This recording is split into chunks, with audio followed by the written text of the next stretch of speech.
Welcome back to Infidelity Tales Lab. We're incredibly grateful for your support. Before we begin today's tale, tell us, which city or country are you joining us from? We love connecting with our global audience. Now, let's dive into today's story. Chapter 1. The Unraveling. The acrid smell of burnt toast pierced through the Miller household's usual morning tranquility. Silas Miller stood motionless at the kitchen counter, his muscular frame tense as he stared at the blackened bread. His weathered hands, calloused from 15 years of wielding weapons and training in combat, gripped the edge of the marble countertop. The burnt breakfast wasn't what bothered him. It was the growing void between him and his wife, Brielle. He heard the shower running upstairs, Brielle's morning routine as predictable as ever. Her phone lay on the kitchen island, screen dark, but holding secrets he'd soon discover. The past few months had been different.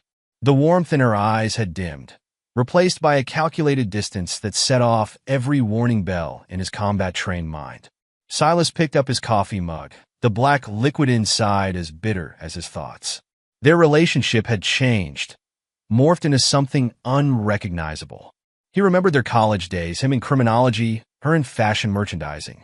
They'd been unstoppable then, two ambitious souls with clear visions of their future. The shower stopped. Silas remained still, listening to the familiar sounds of Brielle's movements above. Her footsteps, the opening and closing of drawers, the soft thud of her makeup bag on the vanity. A notification sound cut through the silence.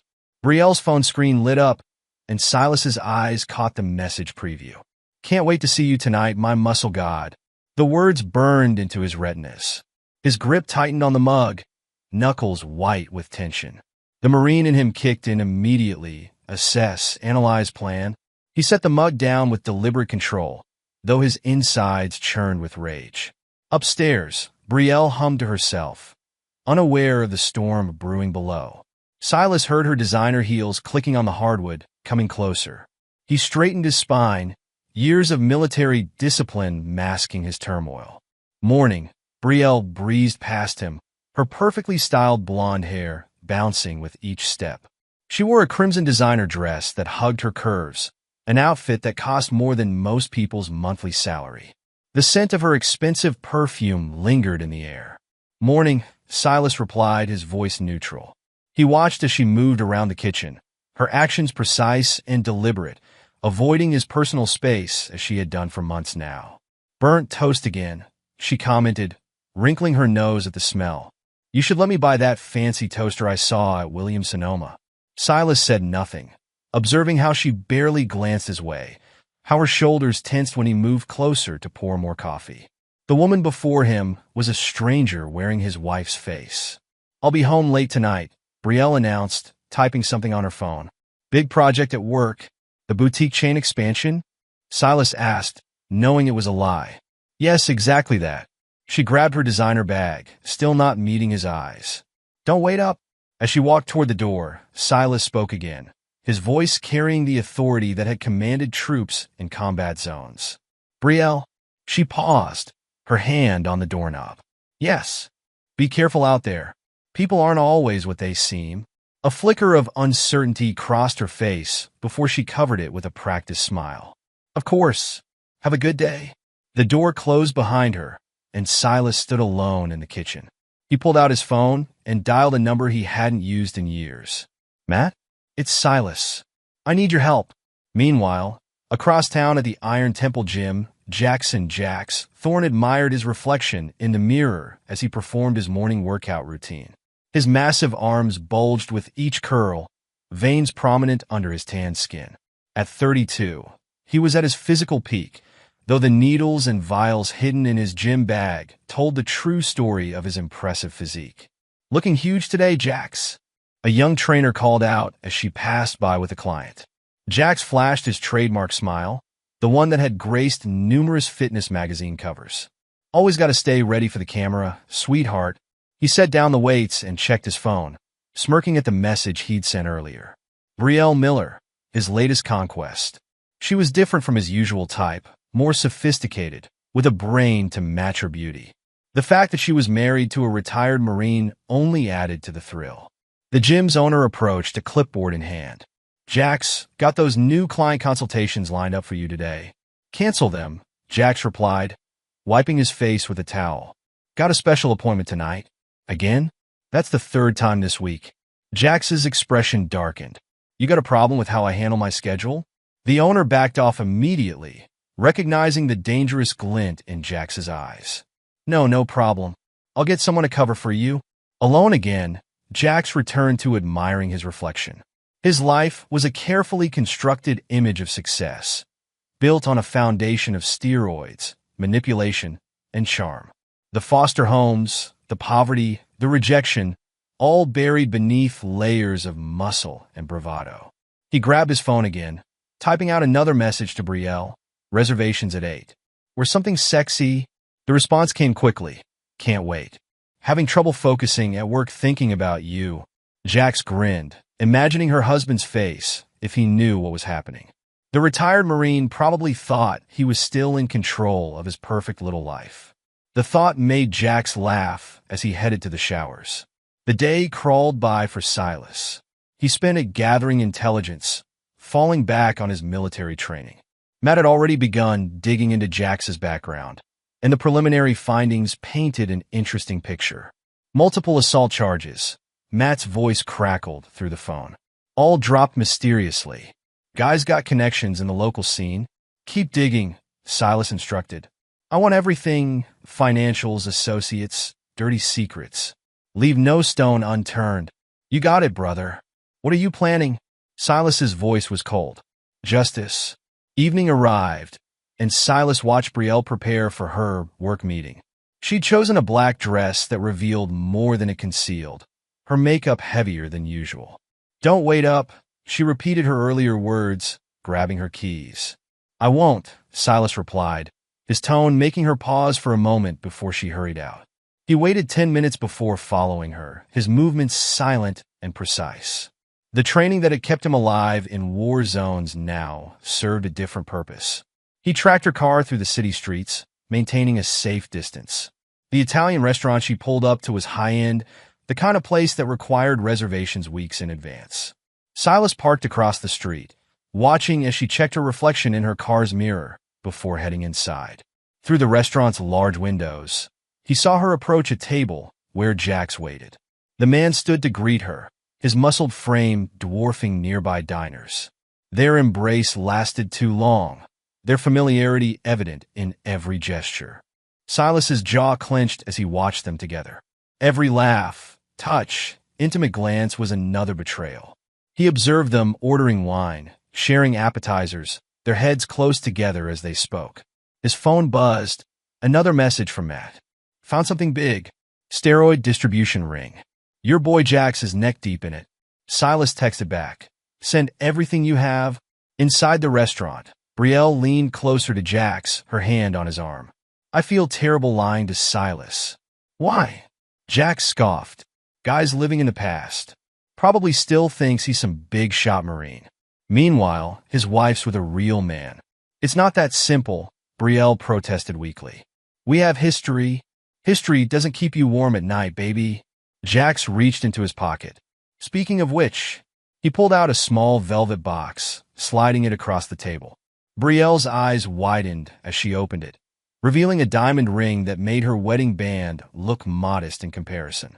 Jax, I want you to leave him, Jax declared. Tonight.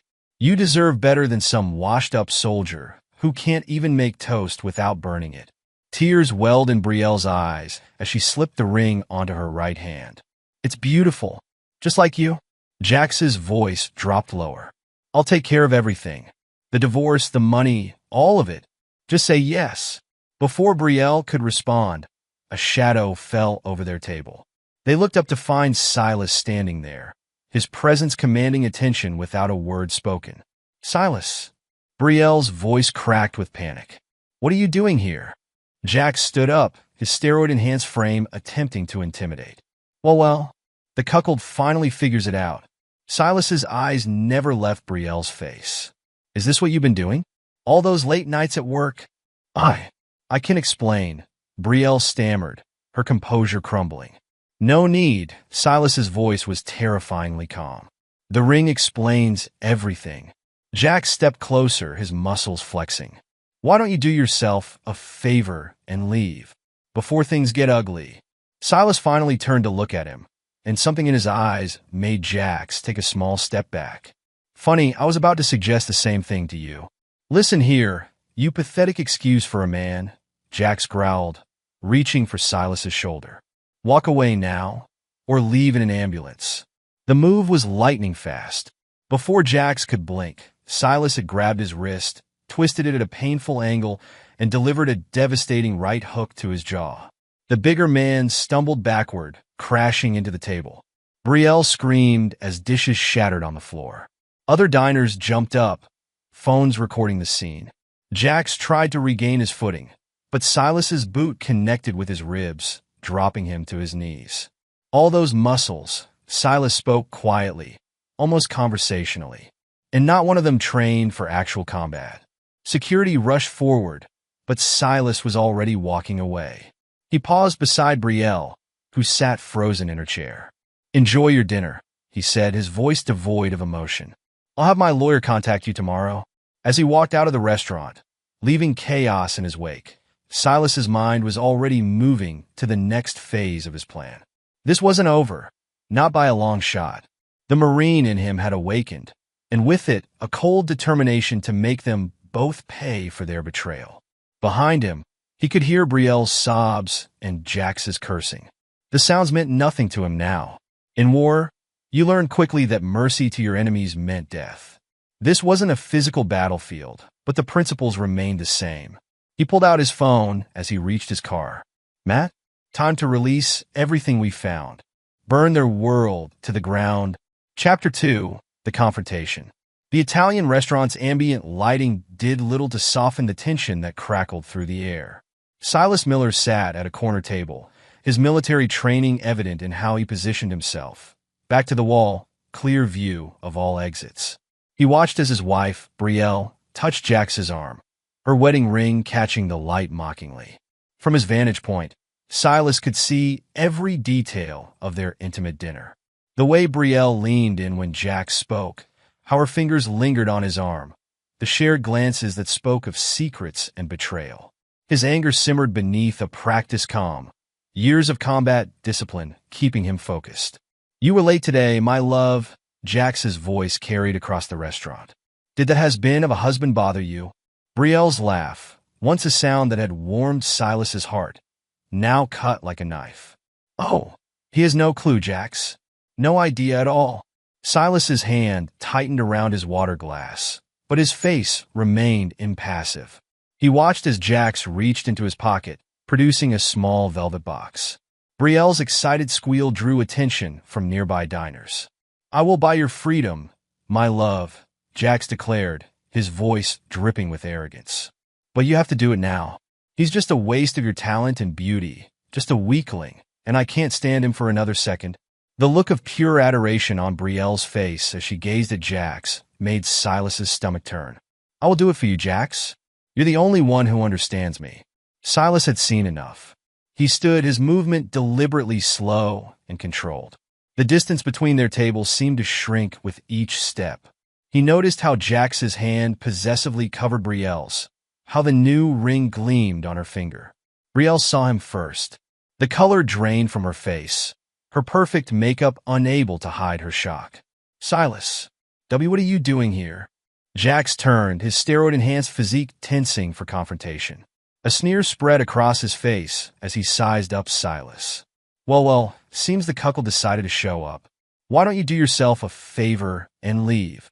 You are a pathetic human. Silas ignored him completely, his attention fixed on Brielle. Is this what you've been up to, Brielle? His voice carried the same tone he'd used to interrogate enemy combatants. Quiet, controlled, deadly. Brielle couldn't meet his gaze. Her hands trembled as she reached for her wine glass. Jax, interpreting her silence as weakness, stepped forward aggressively. Be a good boy and run away before I hurt you, he bellowed, drawing more attention from other diners. His face reddened with rage when Silas didn't flinch. Walk away now or leave in an ambulance? A cold smile crossed Silas's face, one that had preceded violence in war zones across the world. Option C. I show you why 15 years of combat training beat steroids. The right hook came without warning. Jax's head snapped back, his bulk working against him as he lost balance. Before he could recover, Silas's boot connected with his ribs, the crack audible over the restaurant's music. The bigger man went down hard, his muscled arms flailing uselessly. Brielle screamed, her chair scraping back as she stood. Other diners scattered, some filming with their phones, others rushing for the exits. Jax tried to get up, but another precise strike from Silas sent him sprawling again.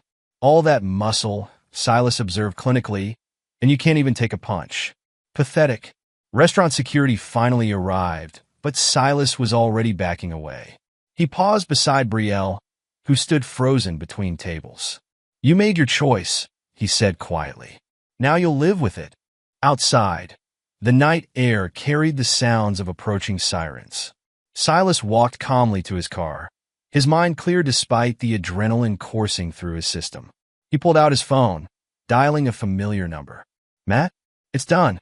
Start the next phase. Back in the restaurant, chaos reigned. Jack sat on the floor, blood trickling from his split lip, his ego bruised more than his body. Brielle hovered nearby, torn between helping him and running after Silas. That bastard. Jack spat blood onto the expensive carpet. He's dead. You hear me? Dead. Brielle barely heard him, her eyes fixed on the door where Silas had disappeared. She'd never seen that side of him before. The cold, efficient warrior beneath the quiet exterior had finally shown himself. The realization of what she'd done, of who she'd betrayed, began to sink in. Ma'am, a restaurant manager approached cautiously. The police are on their way. Would you like us to call you a cab? Before she could respond, Jax grabbed her arm roughly. We're leaving. Now. They stumbled out through the kitchen exit, avoiding the growing crowd at the front. Jax's breathing was labored, his hand pressed against his ribs where Silas had kicked him. His usual confident swagger was gone, replaced by a wounded animal's desperate movements. Get in the car, he commanded, pointing to his customized sports car. When Brielle hesitated, his voice turned threatening. Now! As they drove through the city streets, Brielle's mind raced. The evening had spiraled so far from what she'd imagined. She glanced at Jax's profile, seeing for the first time the ugliness beneath his perfect exterior. How did he know? Jax muttered, hitting the steering wheel. How the fuck did he know? Jax, maybe we should... Shut up, he snapped. Just shut up. I need to think. Brielle sank back into her seat, her hand unconsciously touching the new ring on her finger. What had seemed romantic hours ago now felt like a brand of shame. Chapter 3. The Aftermath. The spare bedroom in Matt Ramirez's apartment smelled of electronics and coffee. Silas sat on the edge of the bed, his phone silent, but his mind racing. The events at the restaurant played on repeat in his head, each detail analyzed. Matt appeared in the doorway, his lean frame silhouetted by the blue glow of multiple computer screens behind him. You okay, brother? I'm fine, Silas replied, his voice steady. What have you found?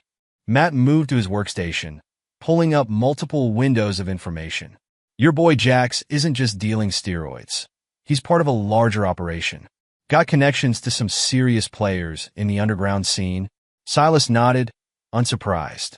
And Brielle? She's been busy. Matt's fingers flew across the keyboard. Multiple secret accounts, unusual transfers. Been siphoning money from her company's expense accounts for months. The revelation hit Silas like a physical blow, but his face remained impassive. Show me everything. As Matt laid out the evidence, Silas's tactical mind began formulating plans. Each piece of information was a weapon, each secret a potential strike point. The Marine in him recognized this as another type of warfare, one fought with information instead of bullets. There's more. Matt hesitated. They've been meeting for longer than you thought. Hotel receipts, restaurant bills. It's been going on for at least 6 months. 6 months. The time frame aligned perfectly with Brielle's growing distance, her late nights at work, her sudden interest in fitness and health clubs. Silas had noticed the signs, but had attributed them to stress from her job. Her parents involved in any of this? Silas asked, remembering his in-laws' barely concealed disdain for his military background. Matt grinned. "Oh, you're gonna love this. Dear old dad's real estate empire? Built on fraud and bribes. Mom's charity foundation? Front for money laundering. Keep digging." Silas stood, stretching his combat-hardened muscles. "I want every detail. Weakness, pressure point. What's the plan?" Silas's expression darkened. "They wanted to destroy what I built. Now I'll show them what real destruction looks like." Across town, Brielle sat alone in her car outside her parents' mansion. She'd left Jax at his apartment, unable to bear his increasingly erratic behavior. Her phone showed dozens of missed calls from work. News of the restaurant incident had already spread. She jumped at a tap on her window. Her mother, Elizabeth, stood there in designer sleepwear, concern etched on her surgically perfected face. "Darling, what's wrong? Why didn't you call?" Brielle burst into tears as she got out of the car, falling in her mother's arms like a child. Between sobs, she recounted the evening's events. Inside the mansion's opulent sitting room, Elizabeth poured 2 generous glasses of wine, while Brielle's father, Richard, paced the imported marble floors. "This is unacceptable," Richard fumed. "That military brute attacking people in public. I'll have my lawyers." "He knows, Daddy," Brielle interrupted. "About everything. About Jax, about the money." "Money?" Elizabeth's perfectly manicured hand froze midway to her lips. "What money?" Brielle's voice dropped to a whisper. "I've been taking from the company accounts to help Jax with his business ventures." The silence that followed was deafening. Richard's face turned an alarming shade of red. "You did what?" he finally managed. "Do you have any idea what this could do to our reputation? To my business?" "I'm sorry," Brielle sobbed. "I didn't think." "No, you didn't think?" Richard exploded. "That low-class musclehead has been using you, and you've been too blind to see it." Elizabeth set down her wine glass with a sharp clink. "Richard, please. Shouting won't help. Nothing will help if this gets out." Richard collapsed into an armchair. "Everything we've built." Meanwhile, at his apartment, Jax paced like a caged animal. The bruises from Silas's attacks were darkening, his ribs screaming with each movement. He doubled his steroid dose, the chemicals fueling his rage. His phone buzzed, a message from his supplier. "Meeting. Tomorrow. Urgent." Jax hurled the phone against the wall. The humiliation of being beaten by Silas, a man he dismissed as a washed-up soldier, burned worse than any physical pain. He caught his reflection in the mirror. The perfect physique he'd built, the image he'd crafted, all shattered by a few precise strikes. "I'll kill him," he muttered, pulling out a fresh vial of steroids. "I'll fucking kill him." The needle slid into his flesh with practiced ease, but his hands shook with anger. In his mind, he was already plotting revenge, unaware that Silas was several steps ahead, methodically preparing to dismantle everything he held dear. Back at Matt's apartment, Silas stood at the window, watching the city lights. His phone displayed a photo of happier times. Him and Brielle on their wedding day, both smiling, both innocent of the pain to come. With a decisive movement, he deleted the photo. The man in that picture, the one who believed in second chances and forgiveness, was gone. In his place stood a warrior who'd learned the hard way that betrayal demanded retribution. "Matt," he called out, "start the protocols. It's time they learned what real warfare looks like." As dawn approached, 3 lives teetered on the edge of destruction. Brielle, seeking refuge in her parents' wealth. Jax, drowning in steroids and rage. And Silas, calculating his next moves. The battle lines were drawn, an act I drew to a close with the promise of devastation to come. Chapter 4. The Unraveling of Brielle's World. The morning sun illuminated the executive office at elite fashion boutiques, where Brielle sat reviewing quarterly reports. Her manicured nails tapped nervously against the mahogany desk as she tried to focus on the numbers before her. The events at the restaurant still haunted her thoughts, but she forced herself to maintain her composed exterior. A knock on her door interrupted her concentration. "Come in," she called out, straightening her designer blazer. Her assistant, Sarah, entered with an unusual expression. "Ms. Miller, the board requests your immediate presence in the conference room." Brielle's stomach tightened. Did they say what for? No, ma'am. But Mr. Davidson from Internal Audit is there. The walk to the conference room felt like a march to execution. Brielle's heels clicked against the marble floors, each step echoing her growing dread. She pushed open the heavy doors to find the entire board seated around the table, their faces grave. CEO Thomas Richardson sat at the head, a thick folder open before him. Please sit down, Brielle. She took her seat, noting the presence of two unfamiliar men in suits. Corporate security, she realized with growing horror. We've received some troubling information, Richardson began, his voice cold. Our auditors have uncovered significant discrepancies in your expense reports dating back 6 months. He pushed several documents across the table.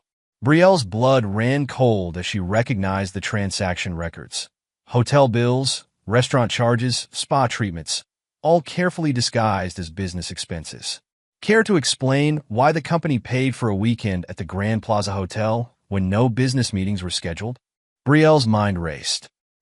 There must be some mistake. No mistake, the head auditor interrupted. We have security footage, receipts, everything. You've been systematically defrauding the company. Richardson's voice cut through her panic. We're suspending you immediately pending a full investigation. Corporate security will escort you to clear out your office. You can't do this, Brielle protested. I've given 10 years to this company, and you've betrayed our trust, Richardson replied. Be grateful we haven't called the police. Yet, in her office, Brielle's hands shook as she packed her personal items into a box. Her phone buzzed, a text from Jax, need to talk. Now. Across town at the Iron Temple, Jax faced his own nightmare. The gym owner, Marcus, stood in his office doorway, tablet in hand. What the hell is this? Marcus demanded, turning the screen toward Jax. The local news website displayed a damning headline. Popular trainer linked to steroid distribution ring. Jax's face reddened. It's bullshit. Someone's trying to smear me. Really? Marcus scrolled through the article. Because they've got documentation.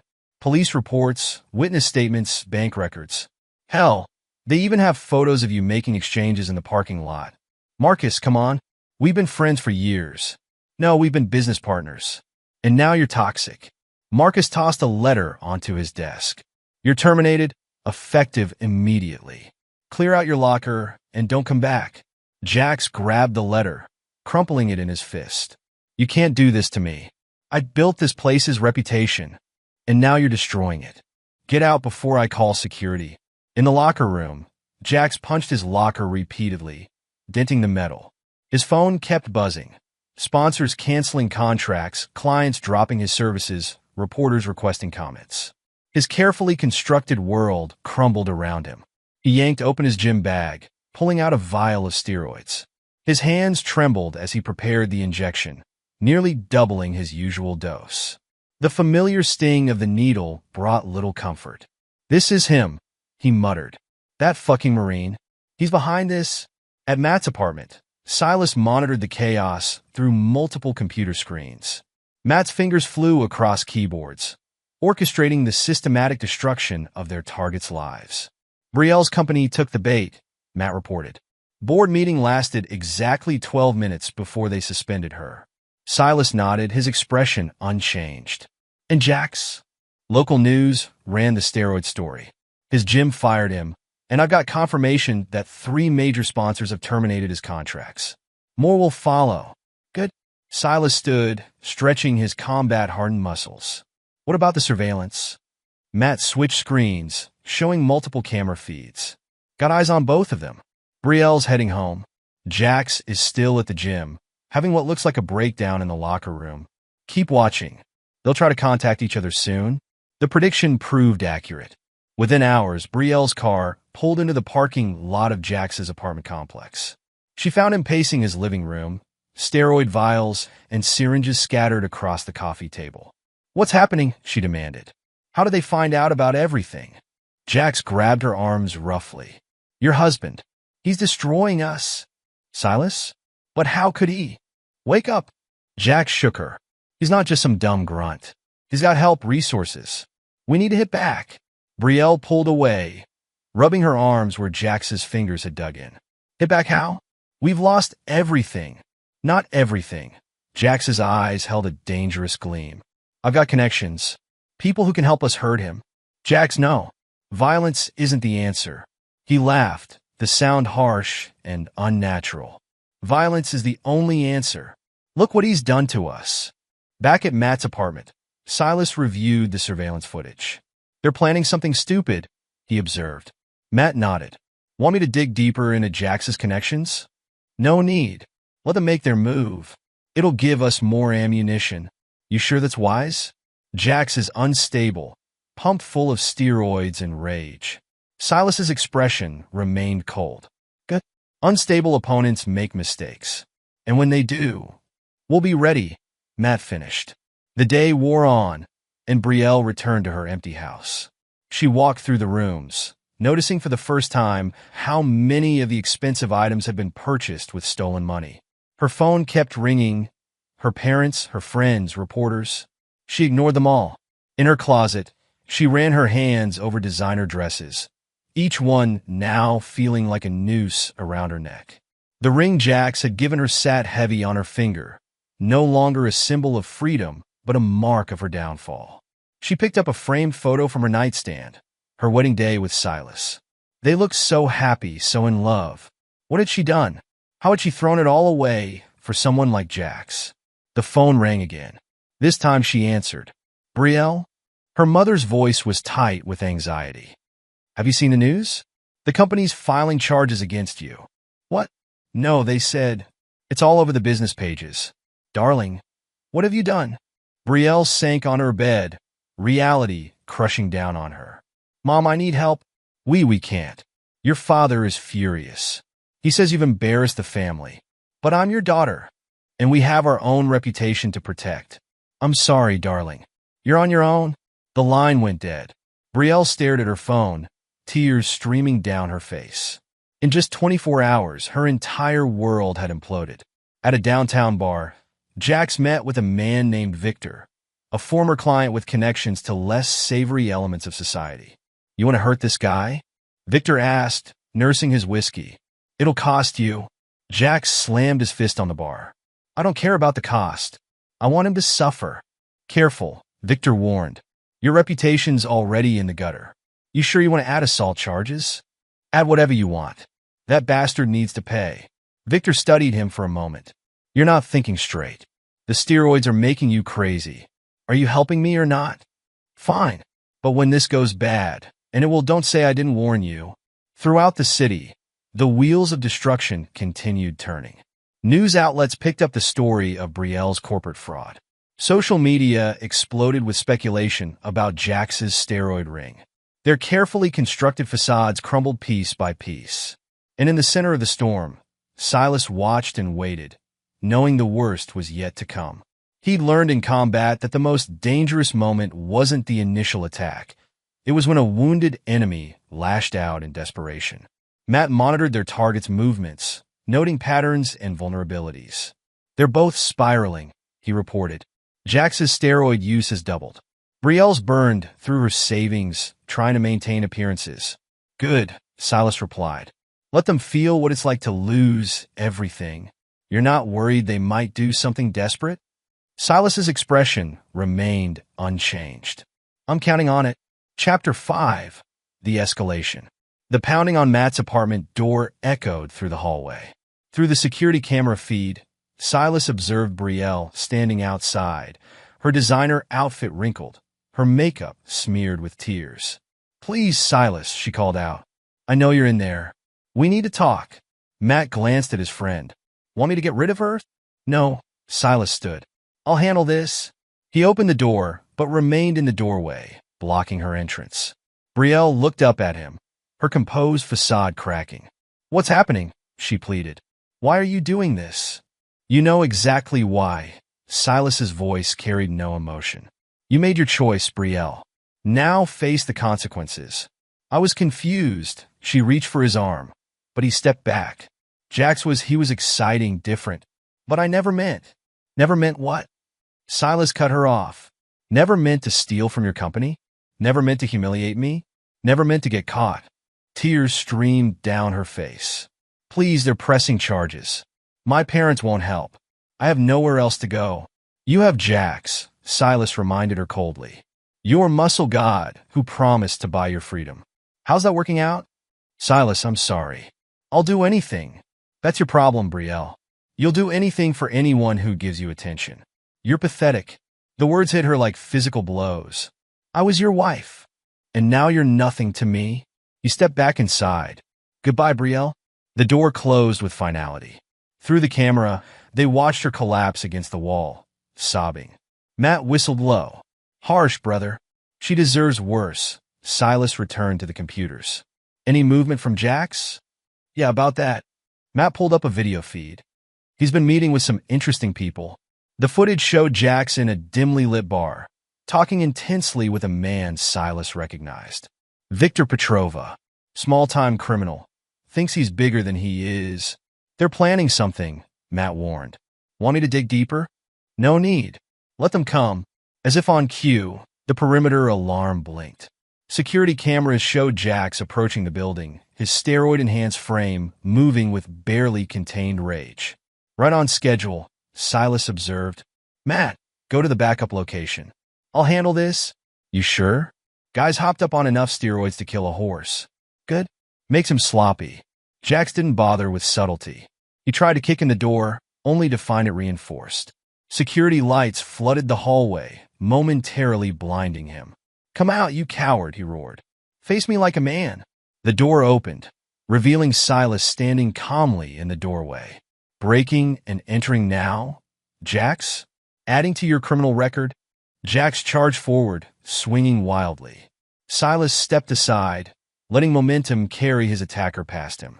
A precise strike to Jax's kidney dropped the larger man to his knees.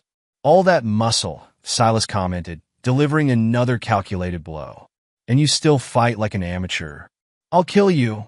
Jax scrambled to his feet, pulling a knife. Silas's expression didn't change as he disarmed Jax with practiced ease, twisting the knife from his grip and using the bigger man's momentum to slam him into the wall. You could have walked away, Silas spoke quietly as he systematically took Jax apart.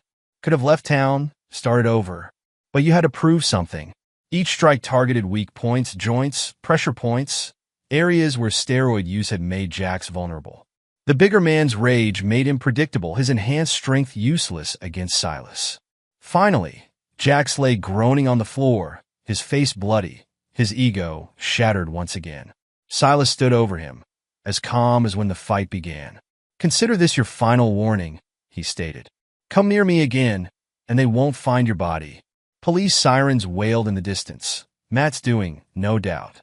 Silas left Jax there, knowing the police would find an ex-con with a knife, trying to break into an apartment. Later, at their backup location, Matt reviewed the security footage. That should keep him occupied for a while. Assault with a deadly weapon, attempted breaking and entering. He'll make bail, Silas noted. His ego won't let him stop. That's what you're counting on, isn't it? Silas nodded. People like Jax can't handle losing control. He'll keep escalating until he destroys himself. And Brielle? She's already destroying herself. Her parents' reputation means everything to them. Once we release what we found about their businesses, Matt pulled up multiple documents on his screens. Speaking of which, you want to see what Daddy's been hiding in his real estate empire. The evidence was damning: bribes, kickbacks, fraudulent permits. Elizabeth Miller's charity foundation was equally corrupt, laundering money through fake donations and inflated expenses. Release it, Silas commanded. All of it. To whom? Everyone. Police, IRS, FBI, media. Let them tear each other apart trying to save themselves. The next few days brought chaos. News outlets ran exposés on the Miller family's corruption. Federal agents raided Richard Miller's offices. Elizabeth's society friends distanced themselves as investigators dug into the charity's books. Brielle watched her family's destruction from her empty house. Calls to her parents now met with lawyers' voices. Her own legal troubles multiplied as the company's investigation uncovered more evidence of her fraud. Jax, released on bail, spiraled further into steroid-fueled paranoia. His remaining clients abandoned him. His supplier cut him off, fearing police attention. He spent hours in his apartment, injecting increasingly dangerous amounts of steroids, plotting revenge against the man who destroyed his life.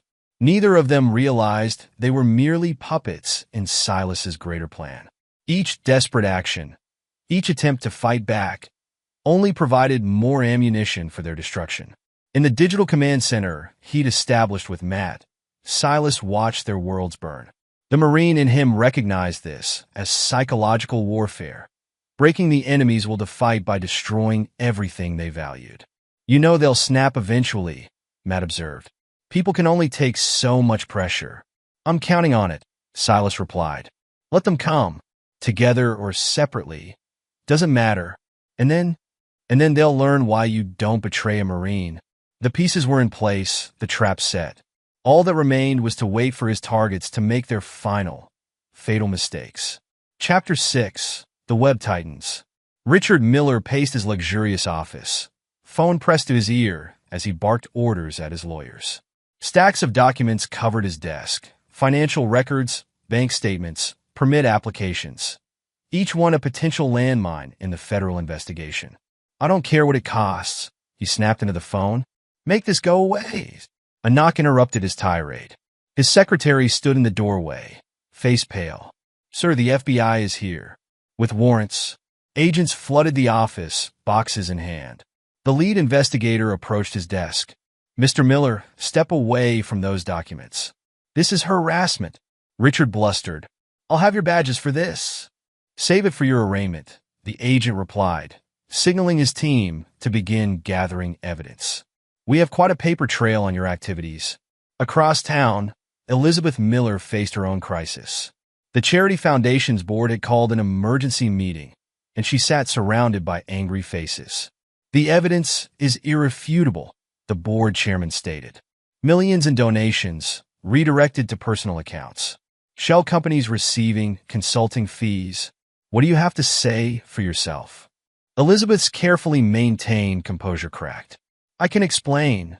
Save it for the prosecutors. Another board member cut in. We're dissolving the foundation immediately. At Matt's surveillance hub, Silas watched the Miller empire crumble. Multiple screens showed federal agents at various properties, Elizabeth being escorted from the foundation offices, reporters swarming both scenes. Their accounts are frozen, Matt reported. House, cars, everything under investigation. They won't be able to help Brielle even if they wanted to.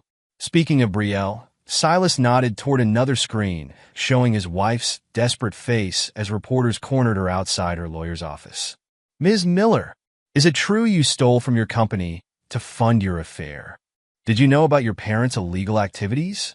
What do you say to allegations that you helped launder money through the fashion boutiques? Brielle pushed through the crowd, her designer sunglasses failing to hide her distress. She fumbled with her car keys, hands shaking.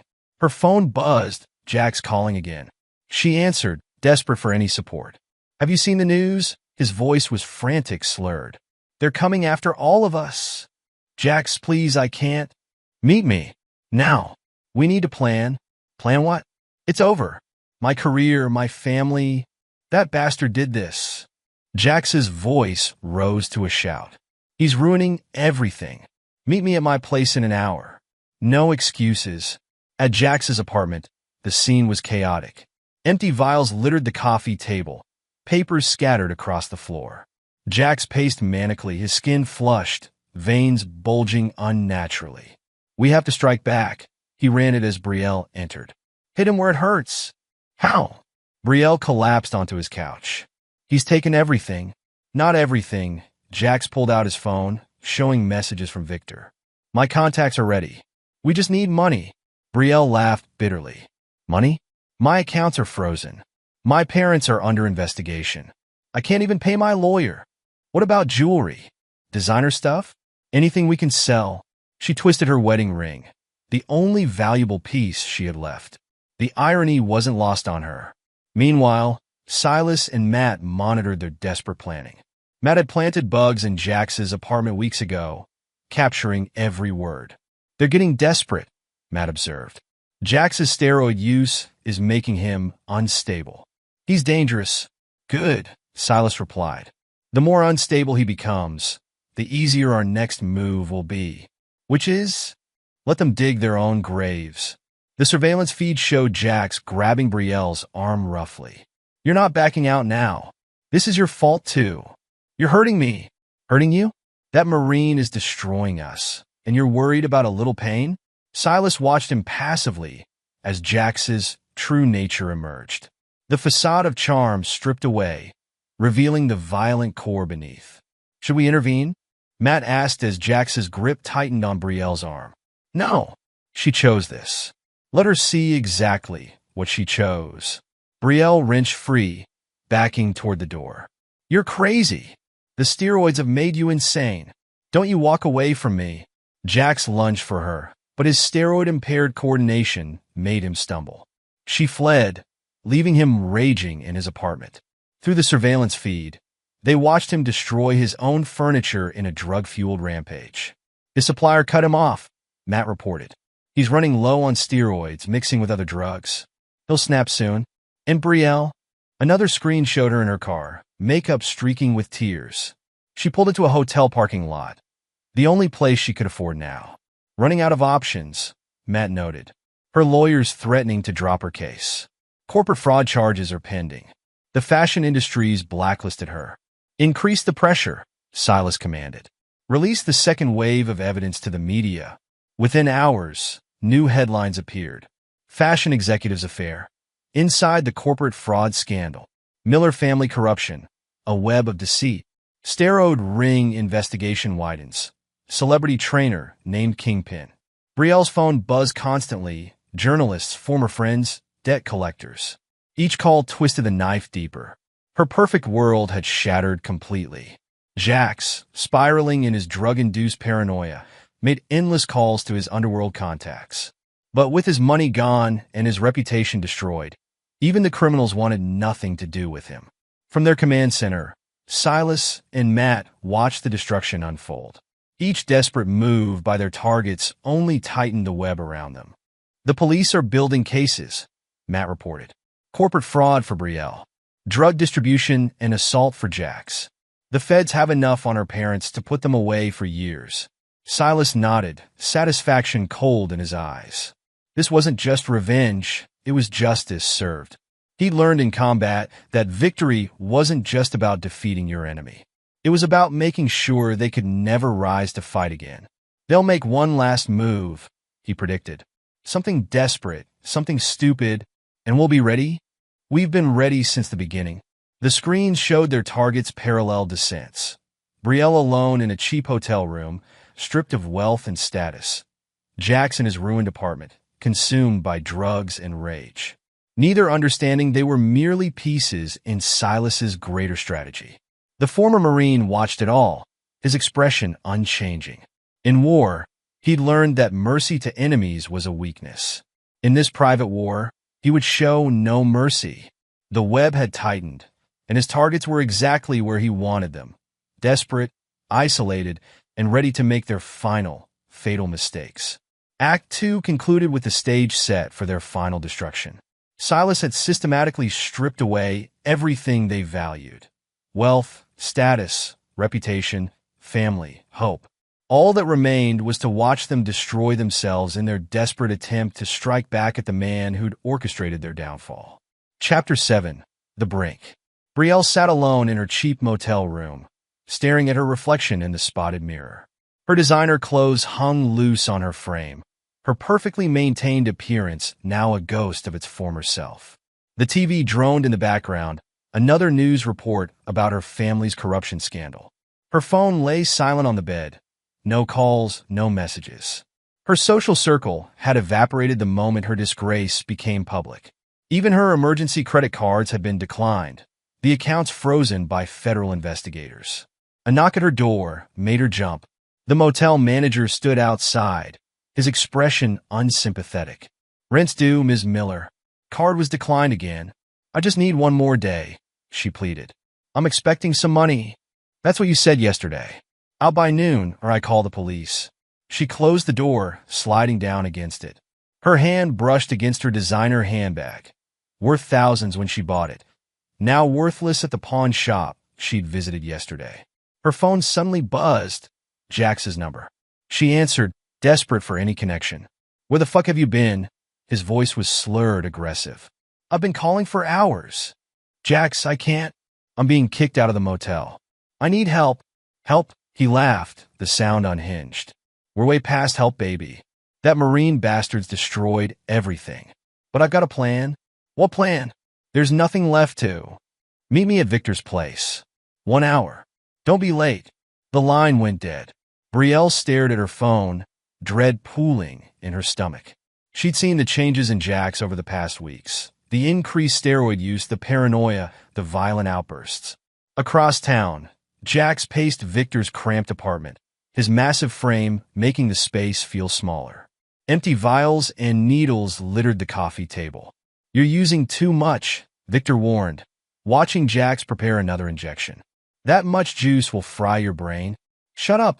Jax's hand shook as he pushed the needle in. I need to be strong. Need to be ready. Ready for what? That Marine's already kicked your ass twice. Jax hurled the empty vial at the wall. He caught me off guard. This time's different. This time I'll break him.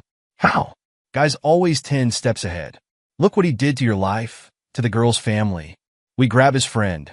Jax's eyes gleamed with drug-fueled mania. The hacker. Matt. Make him suffer. Draw Silas out. Victor shook his head. You've lost it, man. That's suicide. You helping or not? No way. I'm not getting involved in kidnapping a Marine. Jax grabbed Victor's throat, steroid-enhanced muscles bulging. You're already involved. Make the calls. Give me what I need. At their surveillance hub, Silas and Matt monitored the conversation through hidden microphones. He's deteriorating fast, Matt observed. Mix of steroids and street drugs. Guy's a walking time bomb. Silas watched the video feed impassively. Good? Fear and drugs make people stupid. Make mistakes. He's serious about coming after me. No, he's serious about dying. Silas's voice held no emotion. He just doesn't know it yet. Another screen showed Brielle leaving the motel, her possessions stuffed into a single bag. The former fashion executive now wore bargain store clothes, her designer items long since pawned.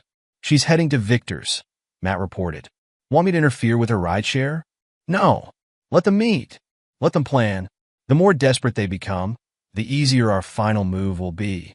The feed showed Brielle arriving at Victor's building, her usual confidence replaced by nervous glances over her shoulder. The lobby camera caught her flinching at her own reflection in the elevator doors. In Victor's apartment, Jax's pacing had become more frenzied. His skin was flushed, veins standing out unnaturally across his steroid-enhanced muscles.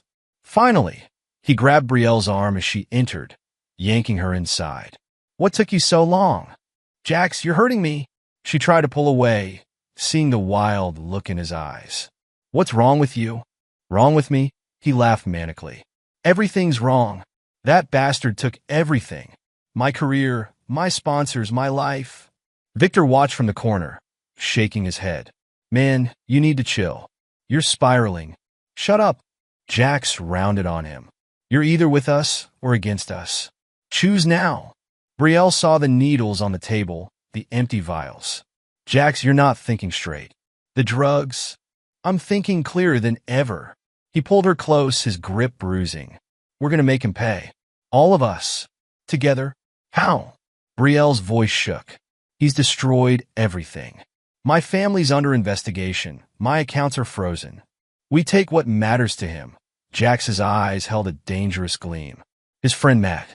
The one who helped him ruin us. Kidnapping? Brielle gasped. That's insane. We'll go to prison. We're already going to prison. Jax shouted. Corporate fraud, drug charges. They've got everything. At least this way, we heard him back. In their command center, Silas and Matt exchanged glances as they listened. They're actually planning it, Matt said. Should we call the cops? Not yet, Silas replied.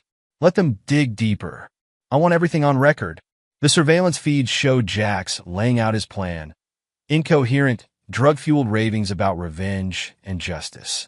Brielle sat rigid on Victor's couch, fear evident in her posture. This isn't right, she whispered. We can't. Can't what? Jax loomed over her. Can't fight back? Can't hurt the man who destroyed our lives. This isn't fighting back. This is suicide. Jax backhanded her, sending her sprawling. You've always been weak. Just like your parents, folding as soon as things got tough. Victor stepped forward. Hey man, take it easy. Jax spun, fist connecting with Victor's jaw. You too? All of you cowards? The feed showed Jax's complete breakdown, attacking both Brielle and Victor in a steroid-fueled rage. Furniture shattered, walls dented from thrown objects. Now, Matt asked, hand hovering over the phone. Now, Silas confirmed. Make the call. Police sirens wailed in the distance as Jax continued his rampage. Brielle crawled toward the door, blood trickling from her split lip. Victor lay unconscious by the overthrown coffee table. Nobody leaves? Jax grabbed Brielle's hair, dragging her back. We finished this. We killed them both. The door burst open. Police tactical unit, weapons raised. Freeze! Hands where we can see them. Jax roared, charging the officers. The taser hit him mid-stride, his massive frame crashing to the ground. Even then, the cocktail of drugs in his system kept him fighting as they subdued him. Brielle sobbed in the corner as paramedics checked her injuries. Her perfect world, already in ruins, had just shattered completely. At their hub, Silas watched it all unfold. Phase 1 complete. Phase 1. Matt looked up from his monitors. What's Phase 2? We finished this? Tonight. Outside Victor's apartment, police loaded a handcuffed, raving Jax into a patrol car. Brielle sat in an ambulance, giving her statement to detectives.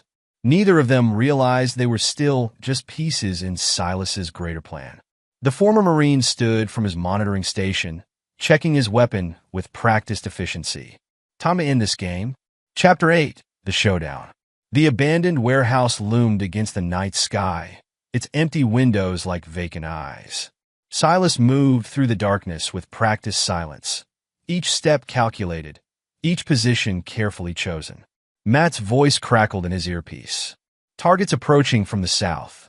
Looks like he managed to slip his police escort. Right on schedule, Silas replied softly. What's his condition? According to the police scanner, he attacked 2 officers, stole a car.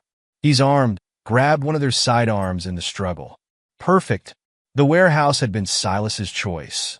Remote, controlled sight lines, multiple exit points. He'd spent days preparing it, knowing Jax would eventually come looking for a final confrontation. Heavy footsteps echoed through the empty building. Jax stumbled in, his massive frame silhouetted by distant streetlights. The stolen police pistol wavered in his grip. Come out, you coward! His voice boomed off metal walls. Face me. Silas's voice seemed to come from everywhere and nowhere. Still charging in without thinking. You never learn. Jax fired wildly at the sound, bullets ricocheting off steel beams. I'll kill you. You hear me? Kill you. Like you killed your career? Silas moved silently between shadows. Your reputation? Your future. Shut up. Another wild shot. You destroyed everything. No, Jax. You destroyed yourself. The steroids, the drugs, the violence. You were a bomb waiting to explode. I just lit the fuse. Jax's laughter echoed manically. Big talk from a man hiding in the dark. What's wrong? Afraid to face me man to man? Afraid?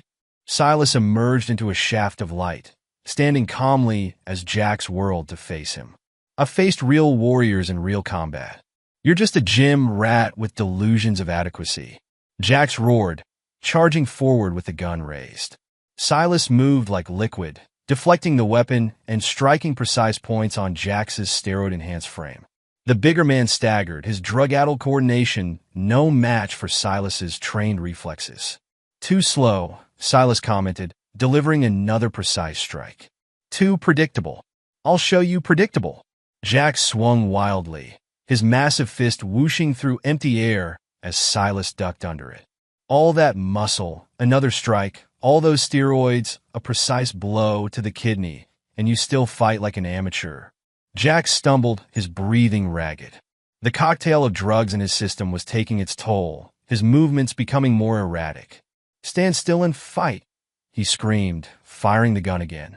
The bullet grazed Silas's arm, but the Marine didn't flinch. That's your problem, Jax. You think strength equals power. A lightning combination of strikes dropped Jax to his knees. The gun clattered away into the darkness. Real power, Silas continued, his voice cold, comes from discipline. Control. Things you never understood. Jax tried to rise, but his legs wouldn't cooperate. I'll kill you, he slurred. Kill you and that hacker friend? No, you won't. Silas's next strike was precise, devastating. You won't hurt anyone ever again. The big man collapsed, his steroid-enhanced body betraying him as the drugs and exhaustion took their toll. This is where it ends, Silas stood over him. Not with your revenge fantasy, but with you broken and alone. Do it then, Jax spat blood. Finish it. Death would be too easy. Silas zip-tied Jax's hands. You're going to live with what you've become. Every day in prison, you'll remember this moment. Police sirens wailed in the distance. Matt's doing, right on schedule. One last thing, Silas pulled out his phone, dialing a number. Time for the final player to see her handiwork.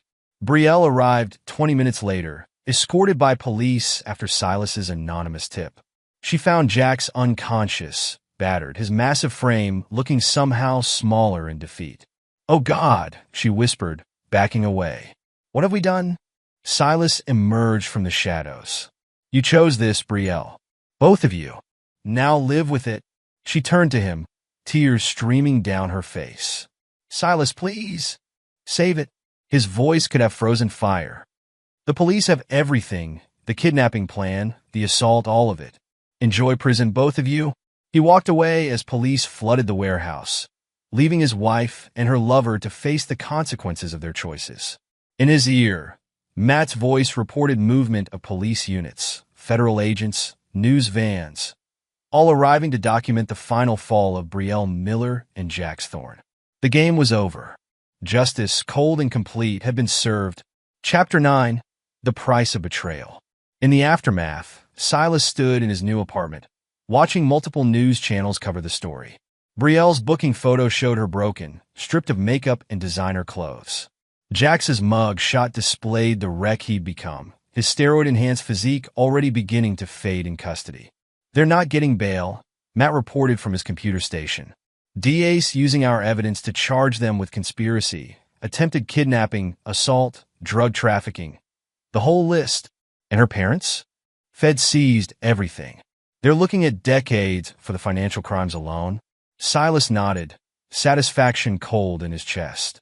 He'd dismantled their entire world, piece by piece, leaving nothing but ruins.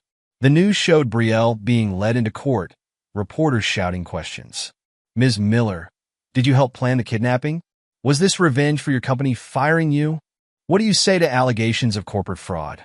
She looked tiny, vulnerable, nothing like the confident woman who'd once commanded fashion empires. Her lawyer tried to shield her from cameras, but the damage was done. In another window, footage showed Jax being transported to county jail. The former fitness icon was a shell of himself, the mixture of drugs and defeat evident in his vacant expression. You know they'll talk, Matt said. Try to make deals. Let them. Silas's voice held no concern. Everything they say just proves what they are. Traitors, criminals, failures. He turned from the screens, his mission complete. The anger that had driven him these past weeks faded, replaced by a cold satisfaction. What now? Matt asked. Now? We move on. Find other battles worth fighting. The news continued reporting. Fashion executive Brielle Miller faces multiple felony charges. Former fitness celebrity Jax Thorne held without bail.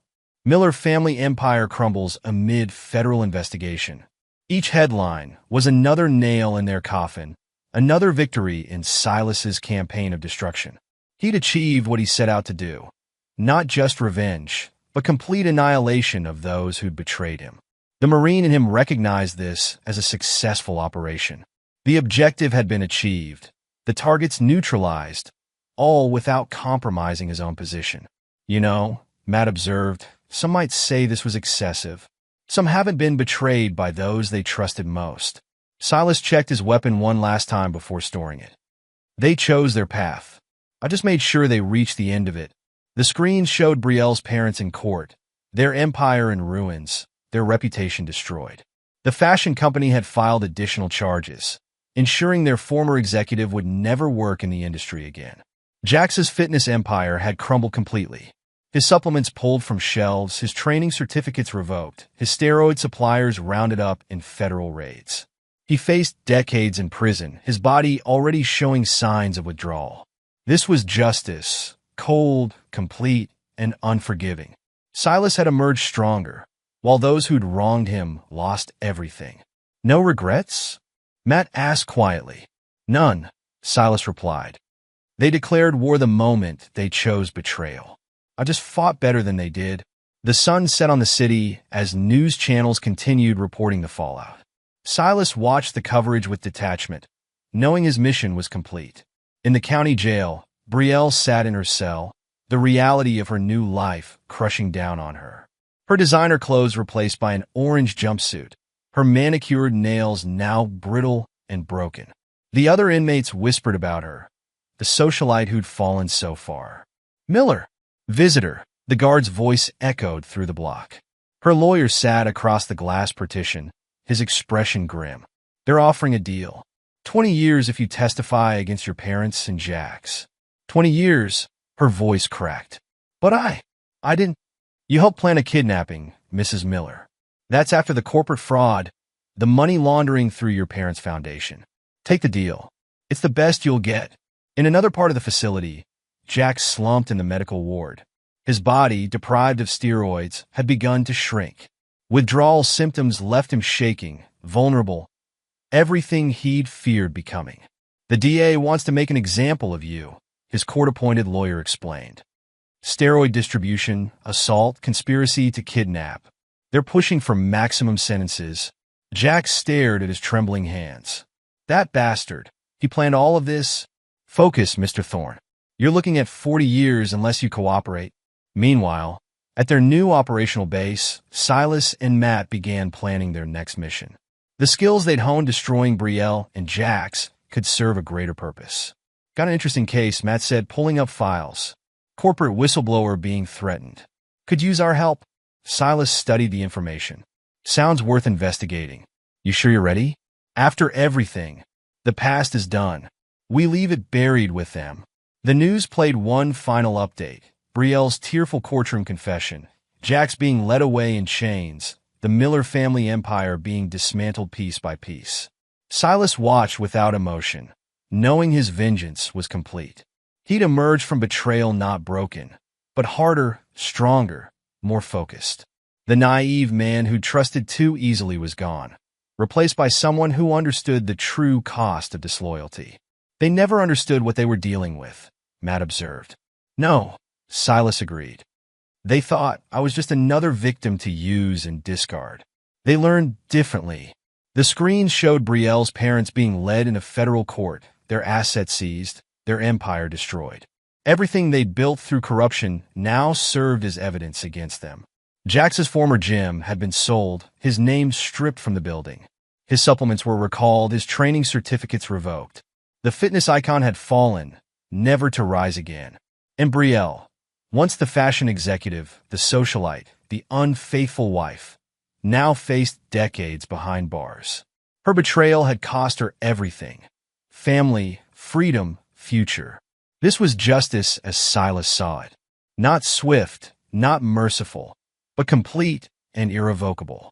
He'd handled betrayal the way he'd handled combat, with precision, patience, and absolute commitment to the objective. Ready to move forward? Matt asked, preparing to wipe the screens. Silas nodded, checking his weapon one final time. Always. There's more work to be done. The news faded to black as they began planning their next operation. Behind them lay the ruins of those who dared to betray a Marine. Ahead lay new missions, new battles, new chances to prove that loyalty mattered and betrayal carried a price few could afford to pay.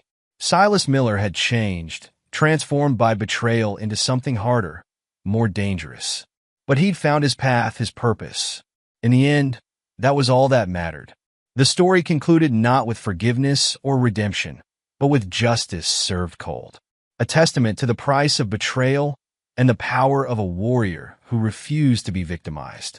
Silas had emerged victorious, leaving his enemies broken in his wake, a warning to any who might consider crossing him in the future. Some might call it excessive, cruel even, but Silas knew the truth. In war, as in betrayal, there could be no half measures. You either won completely or lost everything. He had won. They had lost. Justice was served. Epilogue. 10 years later, the Federal Women's Correctional Facility stood against the morning sun, its walls containing stories of fallen lives and lost dreams. In cell block D, Brielle Miller organized her few possessions: a worn paperback, some basic toiletries, letters she'd never answered. After 8 years, she was finally being released. Her reflection in the small metal mirror showed a woman transformed by time and consequences. Gone were the designer clothes and perfect makeup. Her once meticulously maintained blonde hair had grayed at the temples, now pulled back in a simple ponytail. The years of incarceration had stripped away every trace of the socialite she'd once been. "Miller," the guard called out. Processing time. She followed the familiar corridors one last time, passing inmates she'd lived alongside for nearly a decade. Some nodded goodbye. She'd earned a degree of respect by accepting her punishment without complaint, teaching basic literacy classes to other inmates. The processing officer reviewed her file. "Says here you're being released to a halfway house in Nebraska. Pretty far from your old life." "That's the point," Brielle replied softly. Her voice had lost its entitled edge, replaced by quiet resignation. Her parents wouldn't be waiting outside. Richard Miller had died in prison 3 years into his 20-year sentence for financial crimes. Elizabeth survived in a minimum security facility, a shell of her former self. The Miller family empire had been dismantled, its assets seized, its name synonymous with corruption. The halfway house van waited in the parking lot. Brielle carried a small bag containing everything she owned in the world. Her release stipend would barely cover basic necessities. The fashion industry had blacklisted her completely. Her only job prospects involved minimum wage retail work. Across the country, in a maximum security prison, Jackson Jacks, Thorne stared at the ceiling of his cell. 15 years remained on his sentence. His once massive frame had withered without steroids, leaving him looking older than his 45 years. Prison fights and drug withdrawal had taken their toll. His left leg dragged slightly from an untreated injury, and his hands trembled constantly. "Mail call," a guard announced, sliding an envelope through the slot. Jax recognized the law firm's letterhead. Another appeal denied. His attempts to claim mental instability from steroid use had failed repeatedly. The prosecution had used Matt's surveillance recordings to prove his actions were calculated, not impulsive. He pulled out a wrinkled magazine article from under his mattress, one of many he'd collected about Silas over the years. The headline read, "Former Marine Security Firm Disrupts International Crime Ring." The photo showed Silas looking strong and focused, unchanged by time. In a high-tech office building downtown, Silas Miller reviewed operation reports with his team. The small security consulting firm he'd built with Matt had grown into a respected organization, specializing in corporate whistleblower protection and exposing corruption. "The Singapore operation's complete," Matt reported, his hair now streaked with gray, but his mind sharp as ever. "Saved the client's company and exposed 3 corrupt board members." Silas nodded, studying the data on his screens. The years had added a few lines to his face, but his combat-hardened physique remained impressive. Success had brought resources, but he maintained the same disciplined approach that had served him in the Marines. "What about the domestic surveillance?" he asked, pulling up another file. "Brielle's being released today," Matt confirmed. "Nebraska halfway house is arranged. She'll be monitored but kept far from any potential allies." "And Jax?" "Still locked up. Last appeal denied. He's not getting out early." Silas processed the information without emotion. A decade hadn't softened his stance on betrayal. The company's success allowed him to maintain surveillance on his former enemies, ensuring they could never rebuild their lives enough to seek revenge. "Victor surfaced again," Matt added, referring to Jax's former criminal contact. "Tried starting a new steroid distribution ring in Texas. Send the evidence to DEA, Silas commanded. Make sure they understand the connection to our old case. Their reputation had grown in law enforcement circles. Federal agencies often discovered evidence they provided, leading to high-profile arrests. The company's legitimate security work served as cover for more personal missions, identifying and destroying corrupt power structures. In Nebraska, Brielle settled into her tiny room at the halfway house.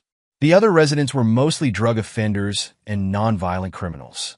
None recognized the former fashion executive who'd once graced society magazines. She found work at a local discount store, arranging clothing displays.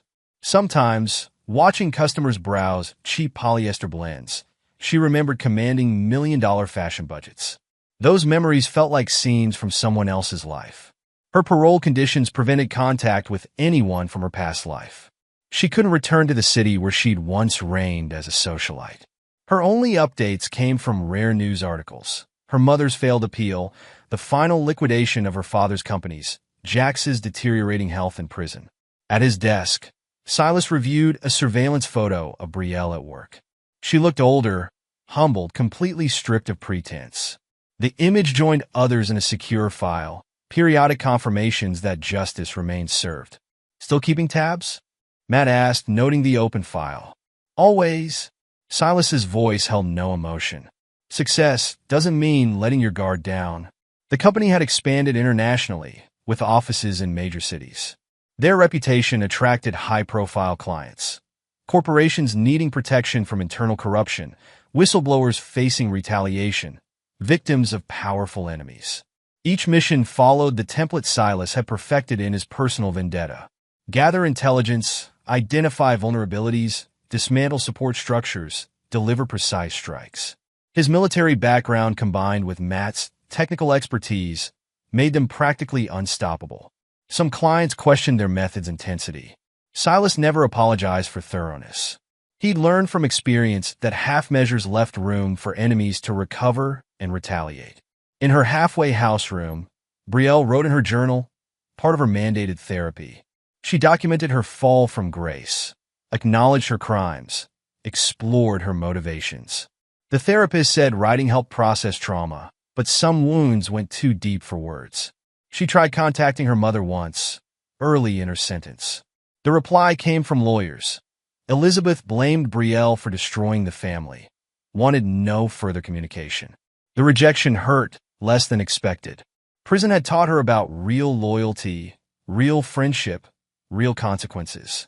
Jax's cell walls displayed magazine photos of his glory days, fitness model shoots, competition victories, celebrity appearances. The images mocked him now. His body, once his source of pride and power, had betrayed him like everyone else. Other inmates avoided him. His reputation for steroid-fueled violence followed him between prisons. Even the gangs kept their distance, viewing him as unstable, unreliable. He spent most days alone, reliving his downfall in endless cycles of rage and regret. In his office, Silas reviewed applications for the company's new cybersecurity division.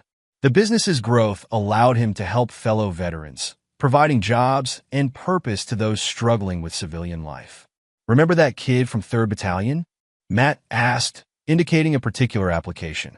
Martinez. Good soldier, solid under pressure. He's finishing his computer science degree. Could be an asset. Silas nodded approval. The company's culture emphasized military values, loyalty, discipline, mission focus. Those who betrayed trust found themselves blacklisted across entire industries. A news alert flashed on Matt's screen. Victor's been arrested. DEA moved fast on our intel. Good. Make sure the evidence chain is solid. No legal loopholes. They'd refined their methods over the years. Each operation now ended with ironclad cases, ensuring targets faced maximum consequences. The company's success bought political influence, but Silas preferred letting official channels deliver justice. Brielle's halfway house roommate, a former addict named Sarah, noticed her organizing the store's discount racks. You've done this before, haven't you? Like, professionally? Brielle adjusted a sleeve with practiced care. Another life. Doesn't matter now. Must have been something big. way you carry yourself. It was until I threw it away. The conversation ended there. Brielle had learned to deflect questions about her past. Her therapist called it progress, accepting consequences without self-pity. She called it survival. In his cell, Jax received another visitor, a true crime writer wanting interviews for a book about the case. Not interested, he growled, his voice rough from disuse. It's a chance to tell your side, the writer pressed. People still remember the fitness icon you were. That man's dead. The Marine killed him. The writer left empty-handed. Jax returned to his endless push-ups, trying to maintain some shadow of his former physique. Without steroids, without proper nutrition, it was a losing battle against time and biology. Silas's company landed another major contract, protecting a telecommunications firm from corporate espionage. The client list grew more prestigious each year, but he maintained the same hands-on approach to operations. Intel suggests internal involvement, Matt reported, displaying network analysis. Someone selling company secrets. Start surveillance. Build the case. The usual protocol. Their methods remained consistent. Gather evidence. Identify conspirators. Dismantle networks systematically. Each successful operation enhanced their reputation for thoroughness. After work, Brielle attended mandatory counseling sessions. Today's topic: rebuilding self-worth after incarceration. You're making progress, the counselor noted. Taking responsibility, not making excuses. Prison teaches you about consequences, Brielle replied. Real ones, not just losing social status. Have you thought about contacting family? They made their choice. Like I made mine? The session ended with homework, listing positive goals for the future. Brielle wrote simple things. Maintain employment, stay clean, follow parole requirements. Her ambitions had shrunk to match her circumstances. Jax's prison psychiatrist reviewed his file during their monthly session. Still having revenge fantasies? What else is there? Jax's laugh held no humor. He took everything, left me with memories and hatred. That's not healthy long-term coping. Nothing about this is healthy. Nothing about this is long-term. The psychiatrist noted increased depression, recommended medication changes. Jax ignored the prescriptions like he ignored everything else. His mind remained trapped in the past, reliving his glory days and subsequent destruction. At day's end, Silas secured the office's classified materials. The company had expanded, but maintained military-grade security protocols. Trust earned through loyalty, betrayal punished without mercy. Martinez starts Monday, Matt mentioned. Put him on the Singapore follow-up? Start him small. Test his commitment first. They'd learn to evaluate people carefully, spotting potential betrayal before it materialized. The company's success attracted opportunists, but few survived the vetting process. In her halfway house bed, Brielle dozed fitfully. Dreams mixed past and present. Fashion shows becoming prison corridors, designer gowns turning to orange jumpsuits. She woke repeatedly, reminded that her old life existed only in memory. Jax paced his cell in darkness, 7 steps each way. His thoughts circled endlessly. Past glory, present ruin, future emptiness. The prison psychiatrist called it obsessive rumination. He called it justice. Silas's final victory, playing eternally in his mind. Silas reviewed tomorrow's operation schedule. The company had grown beyond his original vision, becoming a force for justice in its own right. Each mission still followed his core principle: loyalty rewarded, betrayal punished completely. A decade had passed since his personal vendetta, but its lessons shaped everything that followed. Success bought power, power enabled justice. Justice required absolute commitment. No half measures, no mercy for enemies, no forgiveness for betrayal. His phone buzzed, another client requesting help against corruption.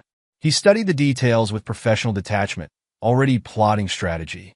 The past had taught him well, and the future held endless opportunities to apply those lessons. The story's players remained in their assigned roles. Brielle adapting to reduced circumstances, Jax trapped in prison and regret, Silas expanding his influence and power. Justice, once served, maintained its grip eternally. Time had transformed them all, But the fundamental truth remained unchanged. Betrayal carried consequences, and those consequences lasted forever.